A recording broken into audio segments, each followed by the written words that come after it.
Three very different countries, Weimar Germany, Argentina, and Zimbabwe, all went through the same five-stage inflation trap by stage 3. Their currencies and middle classes were already breaking. The real question now is, how close is the United States to that stage today? I spent months mapping those three inflations against what's happening in the United States. Right now, prices, wages, interest rates, bond markets, and government debt. The pattern is clear. Inflation moves through 5 predictable stages that repeat across countries and decades. You don't need a PhD to see where you are in this trap.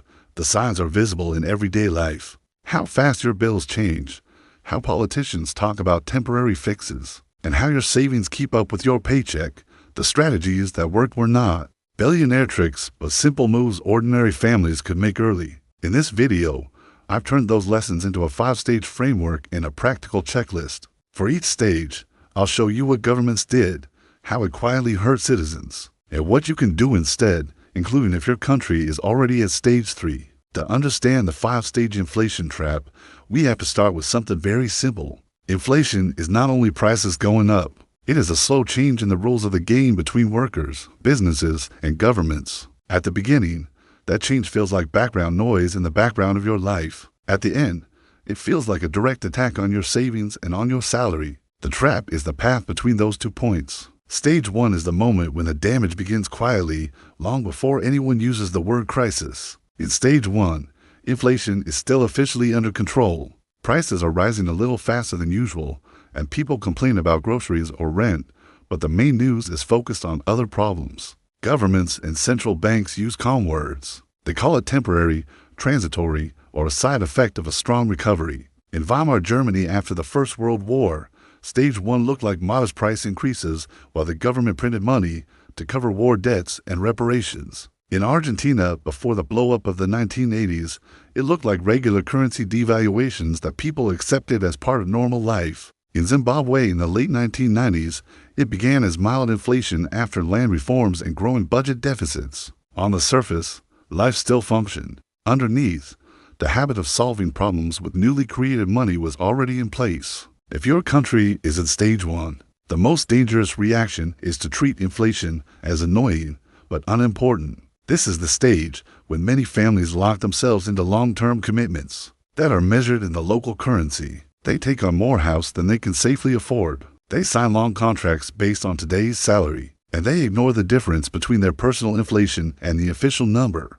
A better move in this early stage is to quietly measure your own real inflation, to resist lifestyle inflation, to build a basic emergency buffer, and to avoid assuming that today's cheap borrowing conditions will last forever. You do not have to change everything yet, but you do have to wake up.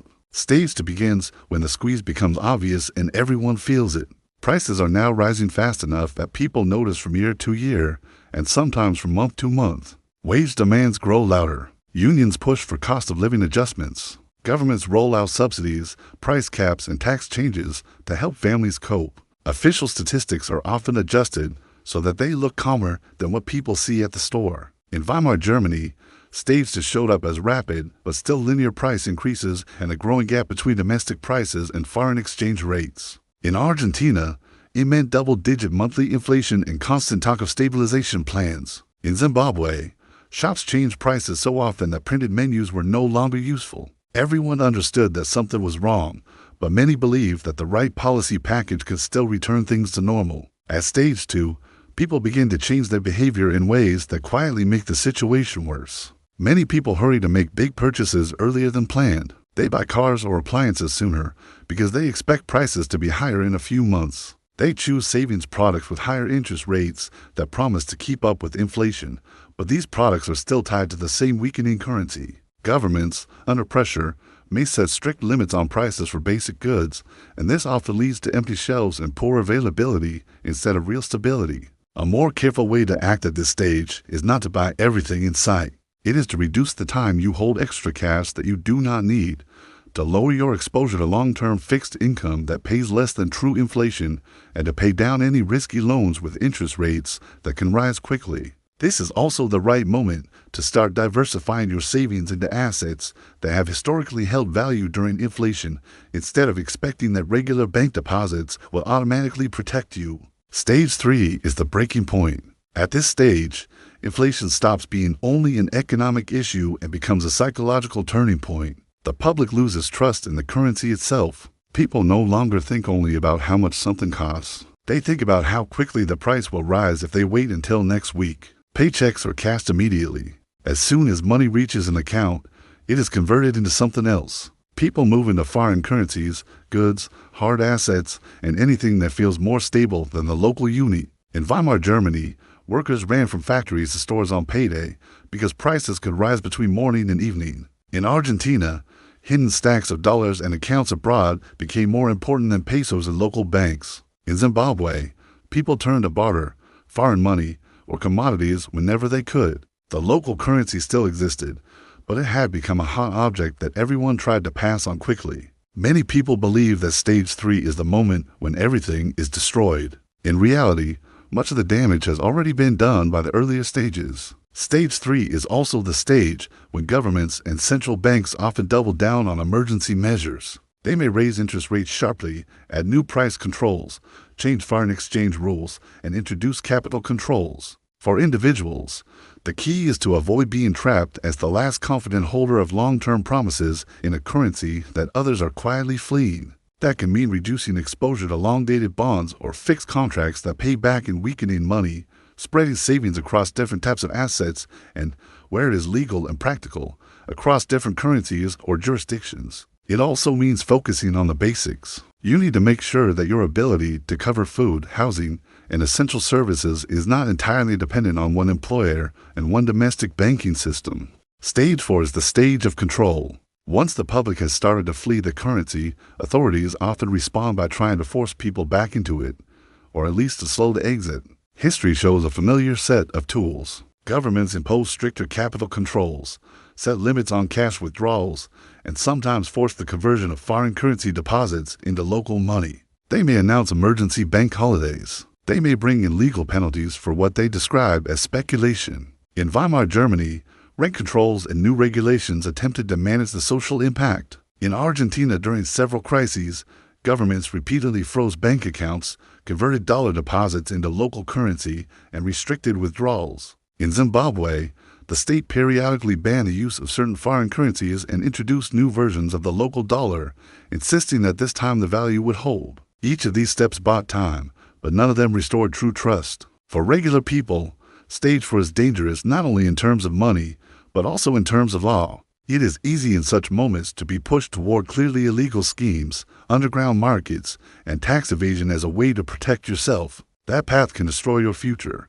even if you manage to protect some of your money. A more resilient approach is to simplify and reduce risk in your financial life before controls tighten. It helps to avoid complex structures that you cannot unwind quickly, to keep your records clear and honest, and to stay within the law while quietly reducing your dependence on any single policy or promise. Building and maintaining local networks of trust, including family, community, and business relationships, can matter as much as any asset allocation because access, information, and cooperation become extremely valuable when official systems are unreliable. Stage 5 is the reset. At some point, the combination of high inflation, broken trust, and heavy controls becomes politically and socially impossible to maintain. The end can come in different forms. It can be full hyperinflation and a complete currency wipeout. It can be a major devaluation combined with a new monetary regime. It can be an international rescue package with strict conditions. It can even involve a change of government. In Weimar Germany, the introduction of the new currency called the Rentenmark, backed by land and industrial assets, marked the end of hyperinflation and the start of a new but fragile stability. In Argentina, many different currency reforms over the decades gradually erased old savings while trying to restore credibility. In Zimbabwe, the local currency was abandoned for years in favor of foreign money before a new version was tried again. The common pattern is that the system eventually restarts, but not on terms chosen by savers who were fully exposed all the way down. People who reached the end of stage 5 in better shape than their neighbors did not have perfect timing or secret knowledge. They had done 3 important things. They had kept part of their wealth outside the most vulnerable structures. They had avoided doubling down on unsustainable promises just to maintain a certain lifestyle. They had kept some connection to productive assets and useful skills. That still mattered after the reset.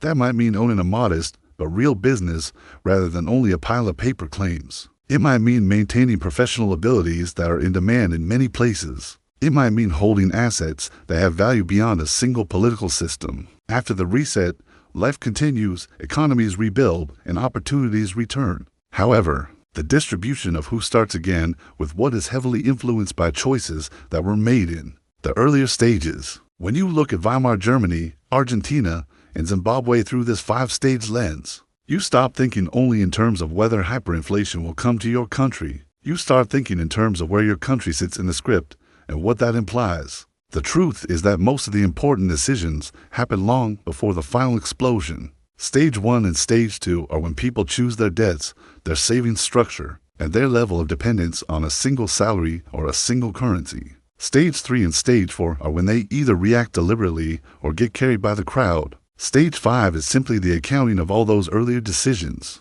You cannot control what central banks or governments will do, but you can control whether your entire life is built on the assumption that they will always get everything right.